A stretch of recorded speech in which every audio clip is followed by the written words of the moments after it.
지난 한 주간도 믿는 사람으로 살아가느라 수고가 많으셨습니다.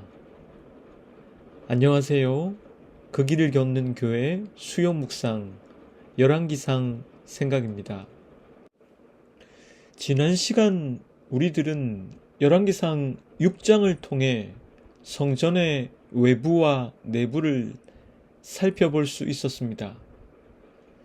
오늘은 열왕기상 7장을 통해서 솔로몬의 궁전이 어떻게 건축되었고 또 성전 앞에 두 기둥과 성전에 사용된 기구들은 무엇이었는지 살펴보겠습니다.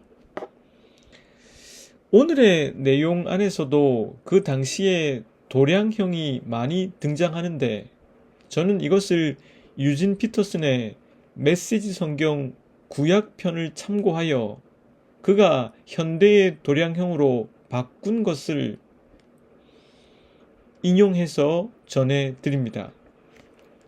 솔로몬은 성전을 지은 후 자신의 궁전을 짓기 시작했는데 궁을 완공하는데 13년이 걸렸습니다. 궁의 규모는 길이가 45m, 너비가 22.5m, 높이가 13.5m였습니다.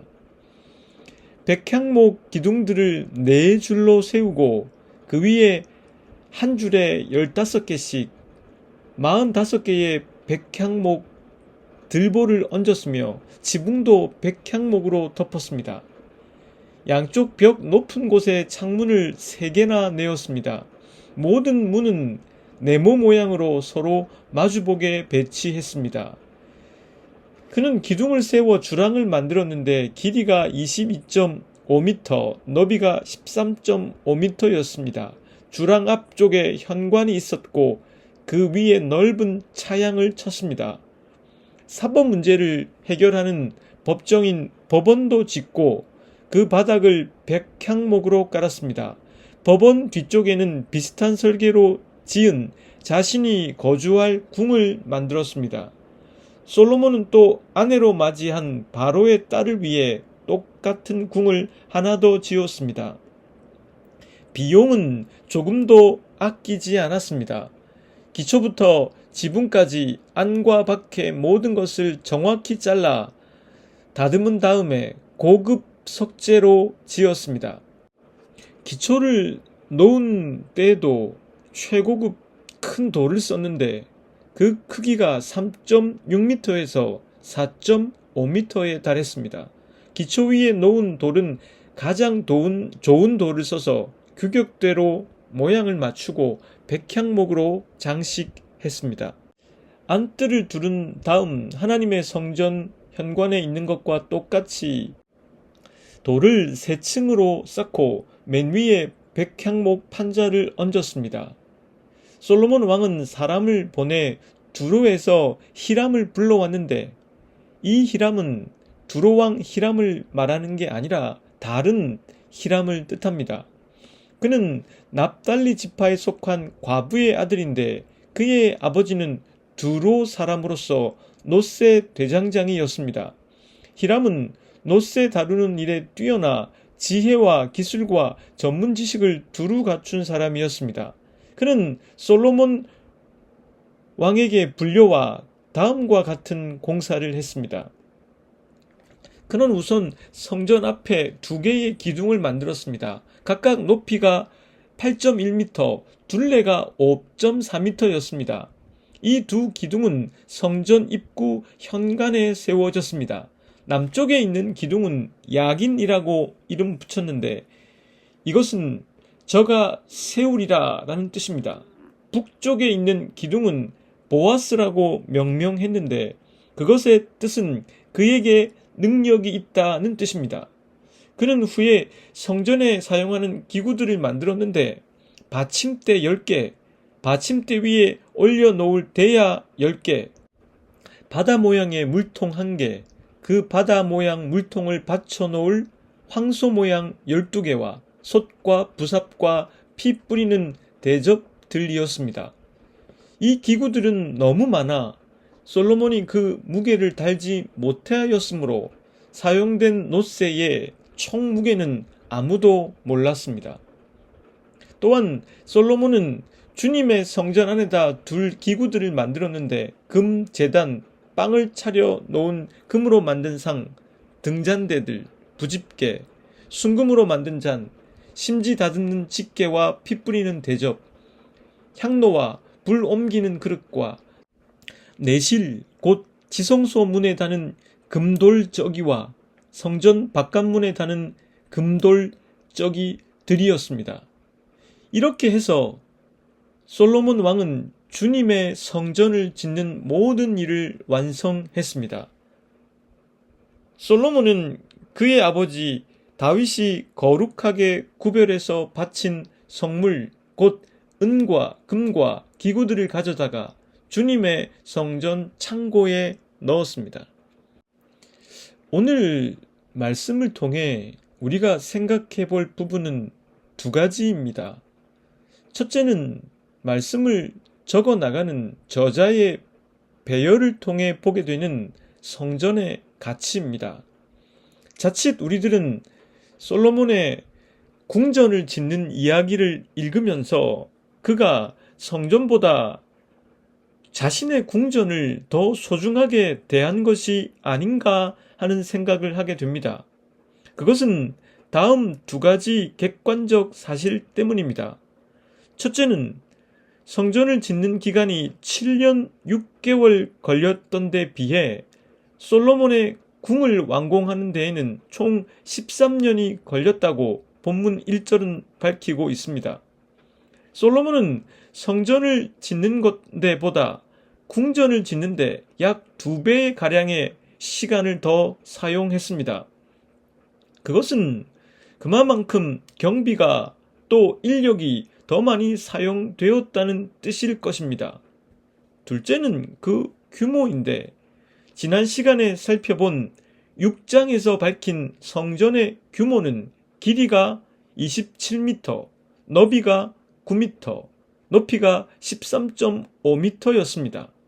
헌데 7장에 등장하는 솔로몬 궁의 규모는 길이가 45m, 너비가 22.5m, 높이가 13.5m였습니다. 높이는 같았지만 길이와 너비에 있어서 궁전이 대략 성전보다 2배는 더 큰 건물임을 알 수 있습니다. 이러한 객관적 사실을 근거로 독자들은 솔로몬이 자신의 궁을 더욱 소중하게 대한 것이 아닌가 하는 생각을 할 수 있습니다. 그런데 본문을 쓴 저자는 그렇게 생각하지 않는 것 같습니다. 왜냐하면 6장부터 본문을 써 내려가는 배열 방식을 볼 때 그러합니다. 6장 전체는 성전의 건축에 대해 상세히 기록하는 것이었습니다. 그런데 7장 앞부분에 1절부터 12절 정도의 분량만 할애해서 궁전의 건축에 대해 기록하고는 다시 성전의 미진한 부분들에 대해서로 넘어가 버립니다. 13절부터 22절까지는 성전 앞에 세워진 두 기둥, 야긴과 보아스에 대해 기록했고 23절부터 끝절인 51절까지는 히람에 의해 만들어진 성전의 여러 가지 기구들을 열거하고 있습니다.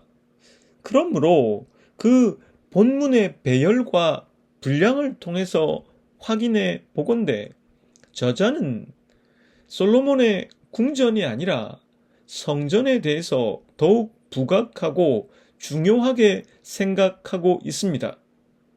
저자는 열왕기상에 있어서 그 핵심이 바로 성전이라는 것을 강조하고 있는 것입니다. 성전은 이스라엘 역사에 있어 매우 중요한 의미를 지니고 있는 사건이라 저자는 생각하고 있는 것입니다. 출애굽을 한 뒤 480년이 지나 성전이 완공되므로 성전은 하나님이 주신 해방과 승리를 기념하고 기억하는 곳이 되었습니다. 뿐만 아니라 후에 바벨론 포로기에는 예루살렘 성전이 개인적이고 국가적인 고난과 슬픔에 소망을 제공하는 터가 되었습니다. 예루살렘 성전은 출애굽의 완성이었으며 바벨론 유수기의 소망이었습니다. 이스라엘 백성들은 이곳에서 하나님의 은혜와 자비를 구했고 고난의 때에 하나님 앞에서 함께 소망을 가졌었습니다. 이쯤에서 둘째 생각으로 가보겠습니다. 성전의 건축에 대해 기록한 내용 중 본문 7장 51절의 말씀입니다. 솔로몬 왕이 여호와의 성전을 위하여 만드는 모든 일을 마친지라. 이에 솔로몬이 그의 아버지 다윗이 드린 물건 곧 은과 금과 기구들을 가져다가 여호와의 성전 곳간에 두었더라. 이것은 역사적인 내용을 다시 한번 상기해 볼 필요가 있는 내용입니다. 다윗은 사무엘상 8장에 따르면 하맛 왕 도이가 자신의 아들 요람을 다윗에게 보내 가지고 온 은그릇과 금그릇 그리고 놋그릇을 자신이 차지하지 않고 하나님께 드렸습니다. 또한 다윗은 자신이 정복한 나라들에서 얻은 은금을 하나님께 드렸습니다. 솔로몬은 이것을 하나님의 성전 곳간에 보관하게 되었습니다. 그렇다면 성전은 솔로몬의 성전이라고만 부를 수 없게 되어집니다. 이 성전은 다윗이 처음에 짓고자 했던 것이며 하나님께서 다윗이 아니라 다윗의 아들이 짓게 해주신다 약속했던 것이었습니다. 이제 다윗이 꾼 꿈이 실현되어 다윗이 하나님께 드린 것이 성전에 자리 잡게 된 것입니다. 뿐만 아니라 이 성전을 짓기 위해서 수많은 사람들이 동원되었었습니다. 그러므로 이 성전은 솔로몬의 전유물이 아니라 이스라엘 백성들의 노고와 선대왕의 유훈이 담긴 것이라 할 수 있습니다. 그런데 이러한 성전의 가치와 중요성, 그리고 이것에 담긴 이러한 헌신과 마음들은 자칫 이 성전을 절대시화할 가능성을 내포하고 있습니다. 아이러니하게도 저자는 성전의 중요성과 가치를 강조하고 있음에도 그렇다고 해서 성전을 절대시하라는 것은 아니었습니다. 지난 시간 등장했던 열왕기상 6장 11절부터 13절의 말씀이 그 근거입니다. 여호와의 말씀이 솔로몬에게 임하여 이르시되 네가 지금 이 성전을 건축하니 네가 만일 내 법도를 따르며 내 율례를 행하며 내 모든 계명을 지켜 그대로 행하면 내가 네 아버지 다윗에게 한 말을 네게 확실히 이룰 것이요 내가 또한 이스라엘 자손 가운데에 거하며 내 백성 이스라엘을 버리지 아니하리라 하셨더라. 하나님의 약속이 성취되는 것은 성전에 달린 것이 아닙니다. 그것은 인간의 순종에 달린 것이었습니다. 인간의 순종이라는 것은 취약하기가 짝이 없습니다. 언제든 순종하지 않을 수 있기 때문입니다. 아니, 많은 경우에 우리는 순종하지 않고 있는지도 모릅니다. 성전은 이스라엘 백성들과 솔로몬에게 너무 큰 업적이요, 역사적인 자랑거리가 될 수 있었습니다. 자신의 업적을 자랑하고 자신의 우월함을 내세우는 사람은 오늘 자기 자신이 해야 할 몫을 게을리 할 수가 있습니다. 오늘 해야만 할 인간으로서의 최소한의 도리를 하지 않을 수 있게 된다는 것입니다. 오늘 인간으로서 해야 할 최소한의 일은 바로 하나님께만큼은 순복해야 한다는 것입니다. 그것을 하지 않는 사람은 겸손이라는 가장 중요한 가치를 상실하게 되므로 자신의 죄, 거드름, 볼썽사나운 모습, 교묘함들을 성전이라는 자신의 취적 뒤에 감추게 됩니다.